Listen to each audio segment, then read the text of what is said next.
quel est le meilleur plugin gratuit pour Premiere Pro, en tout cas selon moi? C'est ce qu'on va voir tout de suite.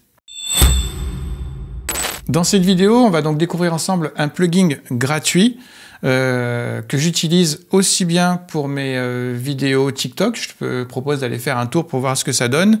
Et aussi en montage professionnel, hein, avec mes collègues, on l'utilise toujours et encore pour des vidéos qu'on rend à nos clients. Donc pour te dire que c'est un plugin quand même de qualité malgré qu'il est gratuit. C'est aussi le plugin que je te propose dans ma formation qui te permet de devenir expert en montage de vidéos courtes en moins de 1 semaine sur Premiere Pro. Je te mets le lien de cette formation dans la vidéo. Et donc là, ce qu'on va faire, c'est découvrir ensemble un petit peu les fonctionnalités de ce plugin. Et reste bien jusqu'à la fin, parce que je vais aussi te montrer justement une particularité que peu de gens connaissent sur l'utilisation de ce plugin. On y va. Donc on va commencer par aller sur le moteur de recherche. Donc quand tu taperas Mr. Horse, c'est le nom donc du plugin, enfin en tout cas de la boîte qui crée ces plugins, tu vois, c'est marrant parce qu'il a un petit cheval, c'est très singulier. Et donc ce qui nous intéresse, nous, c'est le plugin Premiere Composer. Donc tu cliqueras dessus et tu arriveras donc du coup sur cette page et tu vois, tu peux l'installer sur Mac, sur PC. C'est aussi valable sur After Effects. Alors je te passe les détails de l'installation, tout ça. De toute façon, il y a des tutos qui sont bien expliqués sur le site. C'est très simple, il suffit de créer un compte. Bon, c'est basique. Je ne vais pas rentrer dans les détails, pas trop perdre de temps dans cette vidéo, pour qu'on puisse rentrer dans le vif du sujet. Une fois qu'il est installé, du coup, dans Premiere Pro, tu as, pour l'utiliser, tu vas dans Fenêtre. Dans Fenêtre, tu as Extension. Extension, tu as Premiere Composer. Voilà, donc j'ai cette fenêtre qui s'ouvre.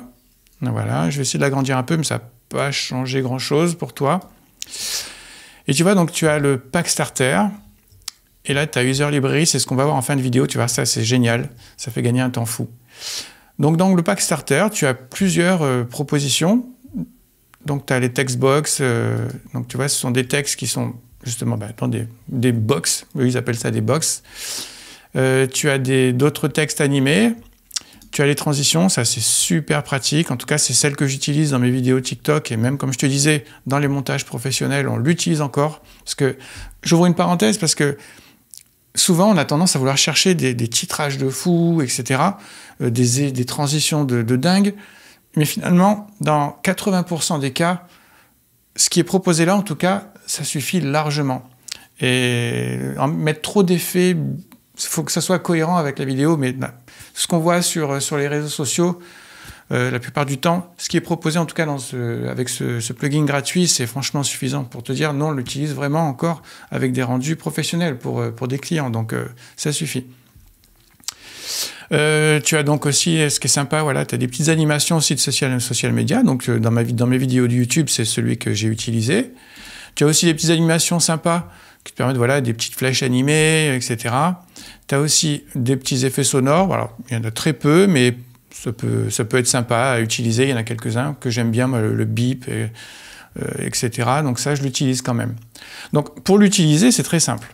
Donc, si on va, par exemple, sur Textbox, donc le fait d'être sur le dossier, tu peux voir l'ensemble des animations qui sont proposées dans ce dossier. Après, si tu les survoles, tu peux les voir un par un.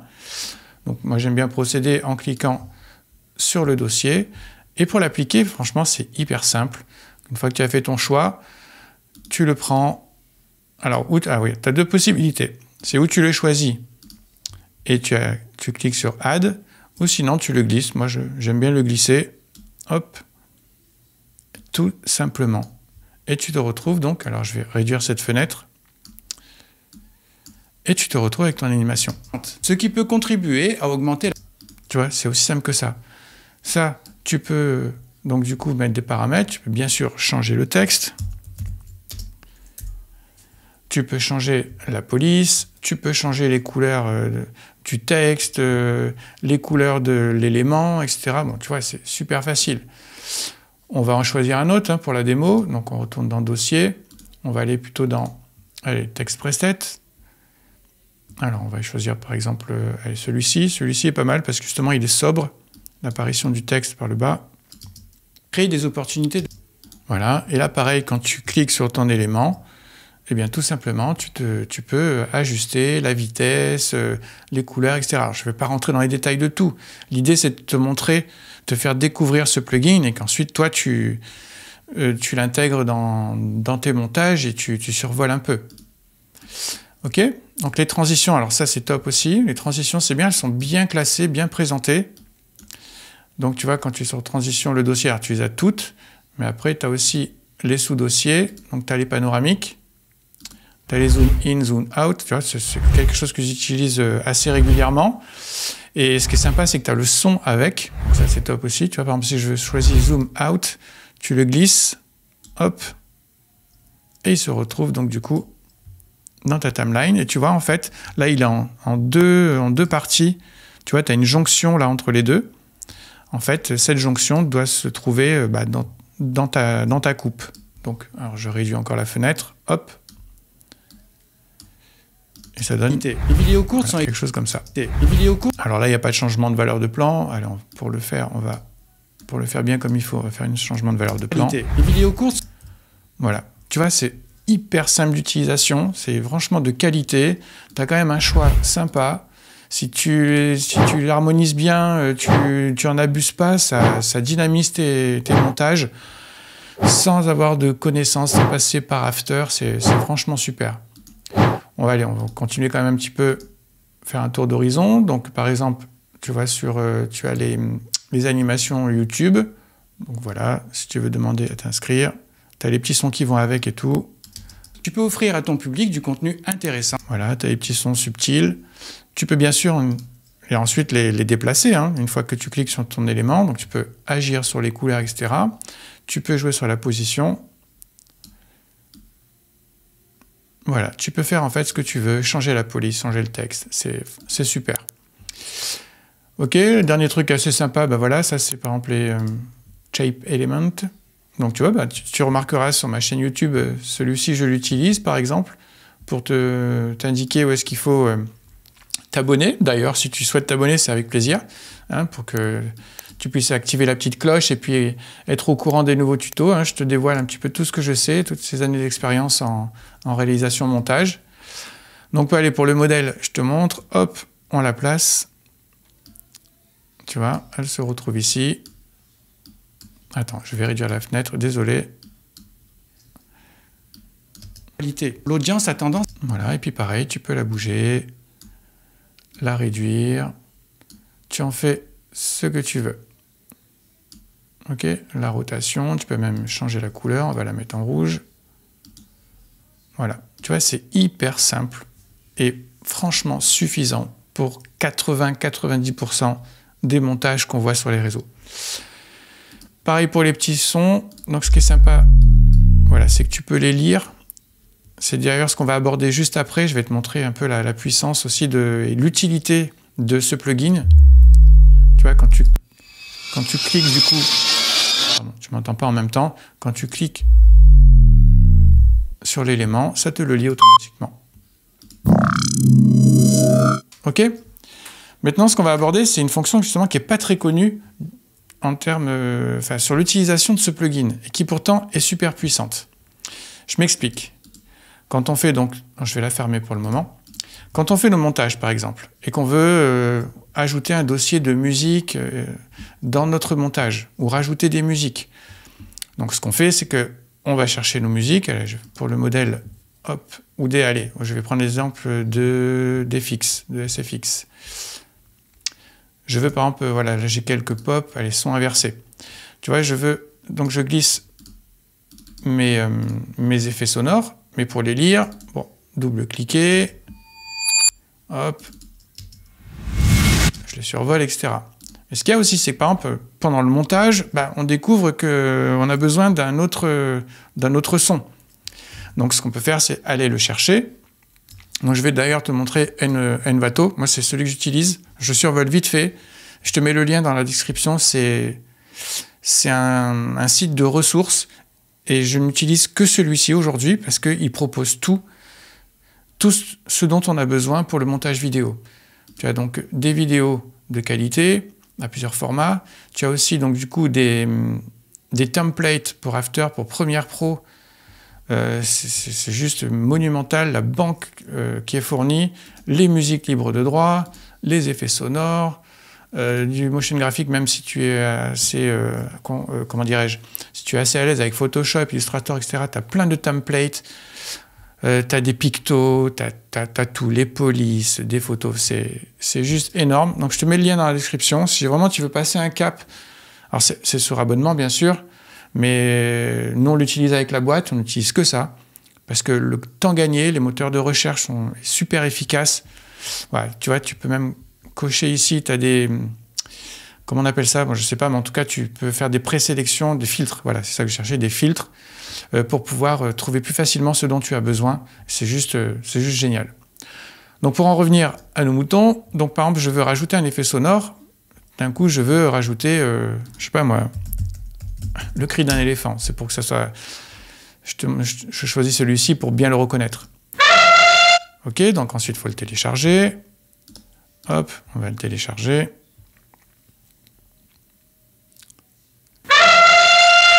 Donc dans Envato, tu peux faire ça avec tout ce que tu veux, hein, des templates, des musiques, etc. Donc une fois qu'il est téléchargé, il faut qu'on le classe. Donc il faut qu'on le mette dans nos dossiers SFX, par exemple. Hop. Mais tu vois, là, j'ai glissé mon dossier son inverse. Et si je clique dessus, ben, il n'y a pas le son de l'éléphant. OK? Et justement, ben, c'est là où il y a toute l'utilité du plugin. Donc je vais enlever mon dossier de son inverse là. Et maintenant, on va utiliser le Premiere Composer. Donc je vais dans Extension, Premiere Composer. Et là, tu vois, tu as User Library. Désolé pour mon anglais très mauvais. Et là, tu vas faire Add Folder. OK? Je vais essayer de retrouver, du coup, le dossier de SFX. Tu vois, c'était son inverse. Donc là, j'ai mon son d'éléphant dedans. Je fais Ouvrir. Là, il te demande si tu veux... Bon, ouais, je te passe les détails. Et tu vois, donc j'ai tous mes sons qui sont lisibles à partir du plugin, de l'interface du plugin. Je peux donc les survoler facilement. Tu vois, je les survole facilement. C'est beaucoup plus pratique que dans Premiere Pro directement. Si ensuite on veut les ajouter, ben, comme pour les templates qu'on a vus précédemment, tu as le bouton Add ou sinon tu fais un glisser-déposer. D'accord? Mais ce qui est génial maintenant, c'est que dans ce même dossier, je vais par exemple chercher un autre son. J'ai besoin d'un autre son. Alors, je vais mettre quoi? Qu'est-ce que je vais mettre? Allez, batterie, histoire qu'on reconnaisse bien les sons. Hein. Voilà, on va prendre celui-là. Tu as bien compris, hein, ça n'a aucun sens. Hein, les sons que je télécharge, c'est pas classé. C'est vraiment pour le modèle et qu'il soit reconnaissable. Donc là, il est téléchargé. Enfin, il est en train de se télécharger. Allez. OK, là il est téléchargé. Et donc je vais le rajouter. Il est ici. Je vais le rajouter dans mon dossier son inversé. D'accord? Et ce qui va se passer, c'est qu'il va être rajouté là-dedans. Voilà, il suffisait de rafraîchir et le voici. Tu vois? Et ça, c'est valable pour tout. Si par exemple, tu vois, dans Premiere Pro, pour ajouter des emojis, ce qui est très utile hein, pour les vidéos TikTok, etc., il faut aller les prendre, les télécharger, et des fois, ben, on a besoin d'un emoji en plus, donc il faut le rajouter dans le dossier, ensuite il faut le rajouter dans Premiere Pro, bon, c'est fastidieux. Là, si par exemple, je rajoute mon dossier d'emoji dans mon template, dans mon plugin, pardon, donc je vais rajouter un dossier. Alors, il faut que je le retrouve maintenant. Hop, dans mes dossiers. J'ai beaucoup de dossiers, désolé. Voilà, emoji Apple. Je fais ouvrir. On fait OK. Il les a chargés. Et voilà, on se retrouve avec nos emojis. Donc, quel est l'intérêt de ça? L'intérêt, c'est que quand tu vas créer un nouveau projet Premiere Pro, tu peux avoir accès à toutes tes musiques, à tous tes FX, à toutes ces images, tes illustrations. Et lorsque tu vas en rechercher d'autres, etc., tu n'as pas besoin à chaque fois de les réintégrer dans Premiere. Il suffit que tu utilises le plugin. En plus, c'est bien parce que, en tout cas pour tout ce qui est illustration, bah, c'est quand même bien foutu, tu vois. Tu as les images qui apparaissent, tu cliques dessus, tu l'ajoutes, voilà, il se retrouve dans ton montage directement. Et c'est un gain de temps énorme parce que au fur et à mesure, quand tu crées du montage, si tu classes bien tes dossiers et que tu utilises ce plugin, bah, tu peux avoir accès à toutes tes musiques, à tous tes FX, à toutes tes illustrations, sans encombrer, sans t'échutier. Donc ça, c'est quand même quelque chose qui est finalement pas très connu à l'utilisation de ce plugin, mais qui est juste énorme. Voilà, on a fait le tour. Bah écoute, si tu es motivé et si tu veux apprendre à faire des montages en vidéo courte, d'ailleurs tu as une vidéo sur ma chaîne où je te fais la démonstration que tu peux monter ça en 15 minutes avec une bonne méthode, etc. Et cette méthode, du coup, ben, je te la propose dans la formation comment devenir expert en montage de vidéos courtes en moins d'1 semaine. D'ailleurs, en 3-4 jours, c'est possible. Et je te mets tous ces liens dans la description.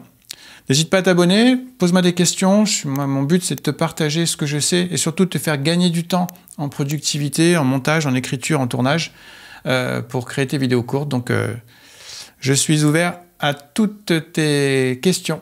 À bientôt!